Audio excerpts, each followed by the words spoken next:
संजीवनी credit cooperative society के 954 करोड़ रुपए के कथित घोटाले को लेकर जोधपुर में हाईकोर्ट में सुनवाई चल रही है। इसी के साथ ही सुप्रीम कोर्ट में भी संजीवनी पीड़ित संघ पहुंचा था, उनके मामले में क्या सुनवाई हुई है अभी हम बात करेंगे। एबीपी न्यूज़ के साथ है संजीवनी संघर्ष समिति के अध्यक्ष शांति स्वरूप वर्मा जी। बताइए सर कि क्या सुनवाई हुई है सुप्रीम कोर्ट में। संजीवनी सोसाइटी पीड़ित समिति के नाम से एक तथाकथित 10-12 लोगों की समिति गठित की गई, जिसका कहीं कोई अस्तित्व नहीं है। ना तो ये समिति कहीं रजिस्टर्ड है, ना कहीं इसका कोई पता ठिकाना है। इस सोसाइटी ने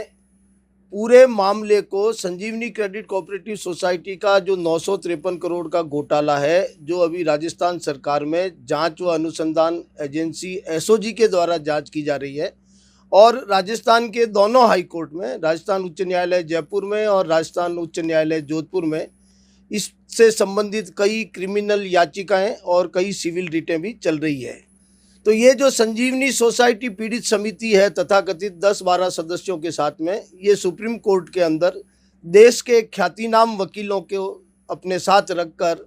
इस पूरे मामले को जांच सीबीआई को सौंपने के लिए गई थी। आज उसकी तारीख पेशी थी और देश के ख्यातिनाम वकील मुकुल रोहतगी साहब, दातार साहब वगैरह,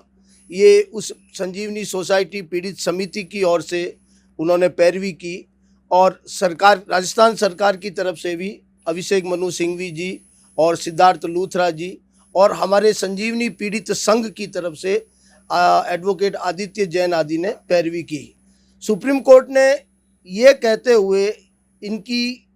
इस तथाकथित समिति की याचिका को खारिज कर दिया कि जब संजीवनी पीड़ित संघ, जो कि 2019 से राजस्थान गवर्नमेंट से पंजीकृत भी है, उसकी एक कार्यकारिणी है, उसका एक विधान पत्र है, उसका एक संविधान है, और उस पीड़ित संघ के पास 5479 सदस्य हैं, जो कि इस संजीवनी सोसाइटी के निवेशक हैं और पीड़ित हैं। जब उनके द्वारा लगाई गई सिविल याचिकाएं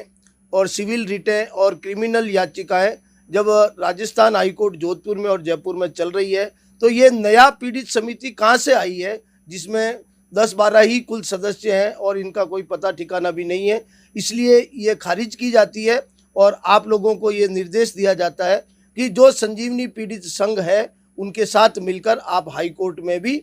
हाईकोर्ट के अंदर ही अपनी लड़ाई लड़ें और वहीं पार्टी बनने का प्रयास करें, और इस मामले को सीबीआई के अंदर नहीं दिया जा सकता है, क्योंकि संजीवनी पीड़ित संघ ने जो हमारी एक सिविल रिट लगाई थी 11,967/2020, ये राजस्थान उच्च न्यायालय जोधपुर के अंदर अभी विचाराधीन है। इस सिविल रिट के अंदर सीबीआई ने अपने 14 पेज का एक जवाब पेश किया था, और उस जवाब के अंदर उन्होंने विस्तार से ये बताया कि किन ग्राउंड्स के बेसिस पे ये सारा मुकदमा सीबीआई को ट्रांसफ़र नहीं हो सकता, जब सीबीआई पहले ही इस मामले को लेने में मना कर चुकी है। और उन्होंने ये बताया है कि जब जांच व अनुसंधान एजेंसी एसओजी पिछले कई वर्षों से सही दिशा में कार्य कर रही है और जांच पूरी हो चुकी है, और इस पूरे घोटाले के अंदर जब 18 आरोपी पकड़े जा चुके हैं, गिरफ्तार हो चुके हैं, और कुछ और आरोपी भी बहुत जल्दी ही गिरफ्तार होने वाले हैं, और कोर्ट ने भी इस पे कॉग्निजेंस लेते हुए जो चार्जशीट एसओजी द्वारा पेश की है, उसमें जब सही दिशा में सभी तरफ से कार्यवाही कोर्ट की तरफ से भी चल रही है, जांच व अनुसंधान एजेंसी की तरफ से भी चल रही है, तो सीबीआई को इस तरह के मैटर को देकर जांच, उनको व्यर्थ में इसके लिए परेशान नहीं किया जा सकता। इसलिए सीबीआई ने कहा हम इस जांच को लेंगे नहीं। यही पॉइंट, यही मुद्दा आज हमारे भी वकीलों ने और राजस्थान सरकार के वकीलों ने भी सुप्रीम कोर्ट में उठाया कि साहब सीबीआई ने पहले ही हाई कोर्ट में अपने लिखित जवाब में 14 पेज के 11,967 जो सिविल रिट थी संजीवनी पीड़ित संघ द्वारा 5,008 पीड़ितों के हितों की रक्षा के लिए जो लगाई गई थी, उसमें जब सीबीआई ने जवाब दे दिया है, तो फिर आपको यहाँ आने की कोई आवश्यकता नहीं है। आप राजस्थान हाईकोर्ट जयपुर या जोधपुर में ही जाके अपने मुकदमे को लड़ें। जी वर्मा जी, सबसे बड़ी बात है कि ये जो सुप्रीम कोर्ट में जाने के बाद जो याचिका खारिज हुई है, तो जो संजीवनी पीड़ित संघ को तो झटका लगा ही लगा है, तो तो इसको अभी हाईकोर्ट में सुनवाई होगी, तो इस हाईकोर्ट में अभी जो स्टेज है, तो आखिर ये मामला है क्या, पूरा हमको विस्तृत में जानकारी दे दीजिए, और इसमें कौन कौन है और ऐसा क्यों हो रहा है कि हाईकोर्ट और सुप्रीम कोर्ट तक जाना पड़ रहा है अभी आपको। संजीवनी क्रेडिट कोऑपरेटिव सोसाइटी ने जो 953 करोड़ का घोटाला किया है, उस घोटाले में इस सोसाइटी के प्रमोटर के मित्र मंडली, केंद्रीय मंत्री गजेंद्र सिंह जी शेखावत, उनके परिवार आदि कई लोगों के नाम है। करीब 68 आरोपी हैं। 68 आरोपियों में से 18 आरोपियों को अभी तक गिरफ्तार किया जा चुका है, जिसमें एक अभी ख्यातिनाम चार्टेड अकाउंटेंट केवलचंद डाकलिया, दिनेश डाकलिया और गौतम डाकलिया, इनको भी अभी 6 जनवरी को इसी मामले में गिरफ्तार किया था। ये एक्चुअली क्या है कि जो निवेशकों का पैसा था उसका इन्होंने दुरुपयोग करके और उसी पैसे को विदेशों में, इथोपिया वगैरह में लगाया है, बड़ी बड़ी बिल्डिंगें बनाई हैं। और ये जो पीड़ितों का पैसा था, निवेशकों का पैसा था, उस पैसे का दुरुपयोग करने में शेखावत जी भी हैं, उनके परिवार के लोग भी हैं, और संजीवनी के प्रमोटर भी हैं, और उनके मित्र मंडली आदि भी हैं, केवलचंद डाकलिया वगैरह। इन्होंने बेसिकली क्या किया कि इनकी एक कंपनी थी नवप्रभा बिल्डटेक प्राइवेट लिमिटेड, जिसके डायरेक्टर गजेंद्र सिंह जी शेखावत और केवलचंद जी डाकलिया थे। इस कंपनी की टोटल जो शेयर कैपिटल थी वो सिर्फ 4 करोड़ रुपए इसकी शेयर कैपिटल थी, और इस कंपनी के ऊपर 10 करोड़ रुपए का कर्जा था।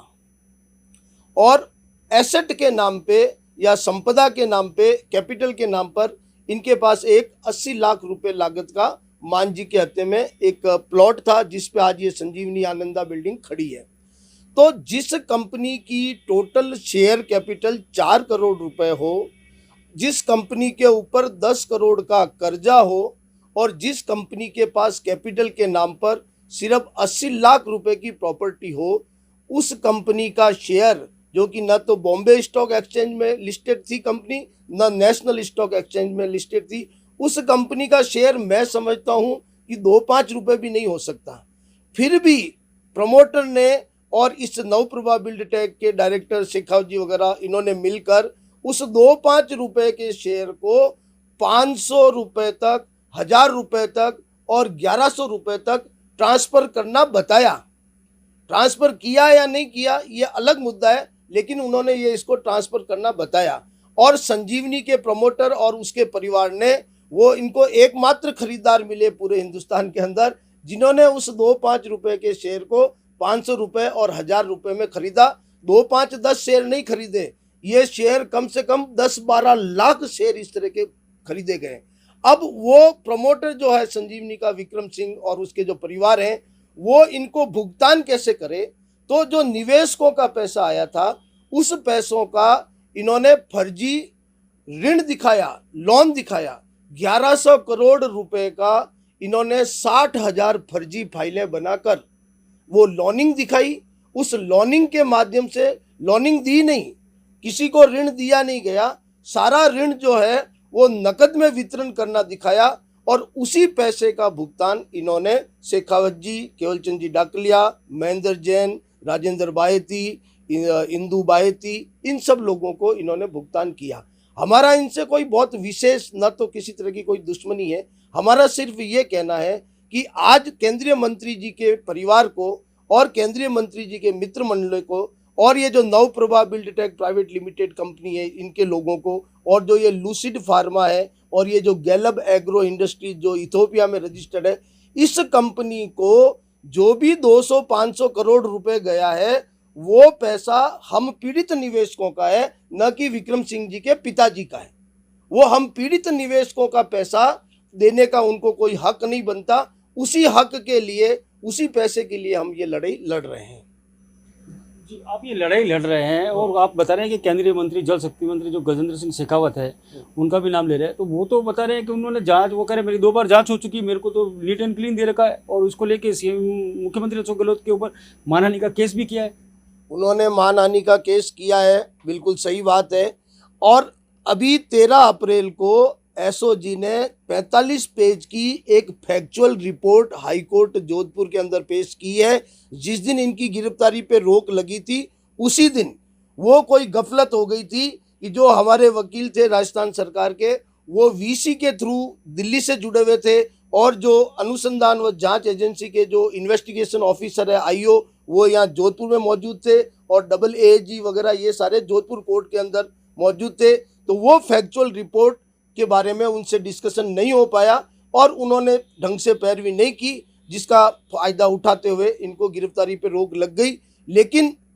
ये ऐसी बात नहीं है, फैक्चुअल रिपोर्ट के अंदर ये बिल्कुल स्पष्ट है कि ये जो संजीवनी आनंदा बिल्डिंग बनी है, इस संजीवनी आनंदा बिल्डिंग को बनाने के लिए आरएफसी से 20 करोड़ रुपए का लोन लिया है। उस 20 करोड़ रुपए का जो लोन लिया है, उस लोन लेने वाले के अंदर गारंटर के नाम पर गजेंद्र सिंह जी शेखावत का नाम है।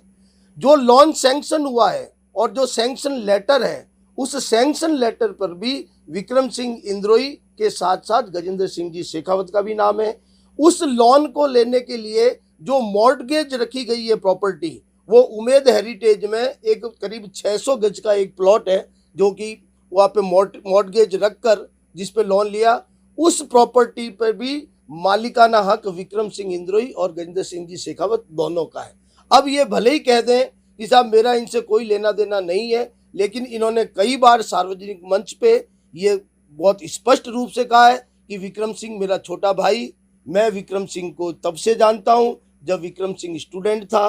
तो ये सब हमारे कई पीढ़ियों का आपस में एक रिश्ता है। तो जब वो रिश्ते थे आज दिन तक, अब ये घोटाला होने के बाद अगर इन्होंने सारे रिश्ते तोड़ दिए तो मुझे पता नहीं, रिश्ते तो थे पहले से। ये रिश्ते थे और अब आप बता रहे हैं कि अब आपको क्या गिरफ्तारी पे तो रोक लगी हुई है। हाँ। तो अब आप क्या कुछ करेंगे आगे? देखो साहब, हम तो पीड़ित हैं और हमारा काम है संघर्ष करना। हम न्याय व्यवस्था में विश्वास रखते हैं, आज नहीं तो कल सच जो है वो सामने आएगा ही। फैक्चुअल रिपोर्ट में जब इतने आरोप इनके ऊपर स्पष्ट हैं, इनके परिवार के ऊपर स्पष्ट हैं कि इन्होंने इतने छोटे शेयर को 500 रुपये में और 1000 रुपये में ट्रांसफ़र करना दिखाया है, तो ये सब बातें तो कागज़ों में है, ऑन रिकॉर्ड है। सारा भुगतान इनको चेक के थ्रू गया हुआ है, सारा इनके बैंक अकाउंट्स के अंदर गया हुआ है। तो हमें तो भगवान पे और न्याय व्यवस्था पे भरोसा है, आज नहीं तो कल सच सामने आएगा और जो दोषी हैं वो इसके लिए जिम्मेदार होंगे और उनको जो न्याय व्यवस्था उचित समझेगी वो अपना काम करेगी। अब सबसे बड़ी बात बता दूं कि संजीवनी क्रेडिट कोऑपरेटिव सोसाइटी से जुड़े जो निवेशक थे, जो आज पीड़ित के तौर पर अपना निवेश किया हुआ पैसा मांग रहे हैं, वो आज भगवान भरोसे और बता रहे न्याय के भरोसे है, क्योंकि उनको पता है कि न्यायालय उनके साथ इंसाफ करेगा और उनका डूबा हुआ पैसा दिलाएगा। जोधपुर से करणपुरी, एबीपी न्यूज़।